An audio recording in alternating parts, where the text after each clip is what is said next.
Nous sommes à Barcelone et LG présente le LG G5, son nouveau flagship. Donc on commence par le design, donc on a une coque métallique mais une batterie amovible malgré tout puisqu'elle est coulissante en fait. Le bas du smartphone est détachable et on peut coulisser la batterie et ainsi la remplacer facilement.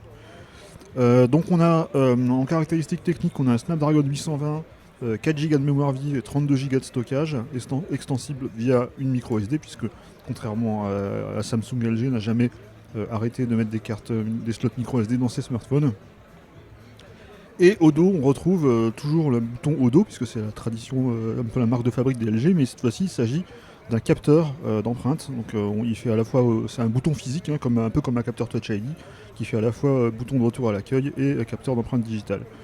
Donc on a un écran de 5,3 pouces avec une dalle IPS Quad HD. Donc on attendait du AMOLED, mais finalement c'est bien du LCD qu'on a toujours sur ce LG G5. On a une luminosité de 850 nits.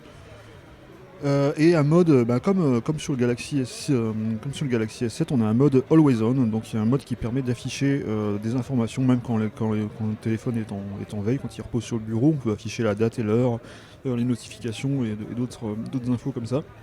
Pour arriver justement à ce résultat, LG n'anime qu'un tiers de l'écran, donc ça permet d'économiser en théorie la batterie et d'avoir très peu d'impact sur la durée de vie. Côté photo, donc on a un capteur 16 mégapixels, mais on a un deuxième capteur juste à côté qui est un second capteur de 8 mégapixels qui lui est dédié au cliché grand angle. Donc en façade, on profite également d'un capteur 8 mégapixels donc en guise de webcam. Et on a toujours une couche photo extrêmement complète avec des fonctions allant de la création de diaporamas à la détection automatique des visages, enfin tout ce qu'on avait sur la plupart qu'on avait déjà sur les modèles précédents.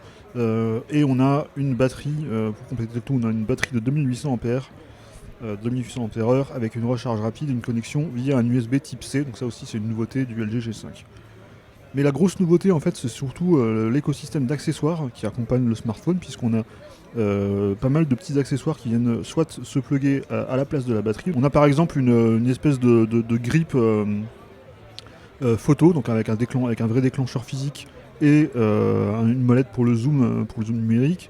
Et cet accessoire se plug à la place de la batterie, puisqu'il renferme en fait une batterie de plus grande capacité, une batterie supplémentaire. Donc ça c'est un petit accessoire sympa. C'est que le début, hein, parce qu'en fait on a des choses encore plus surprenantes. On a ainsi un casque de réalité virtuelle, enfin je devrais plutôt dire une paire de lunettes en fait, parce que LG a misé sur la légèreté en fait de son système qui est filaire, donc on ne met pas le smartphone dans le casque, on relie les lunettes de la réalité virtuelle au smartphone via le port micro USB, via le port USB Type C cette fois.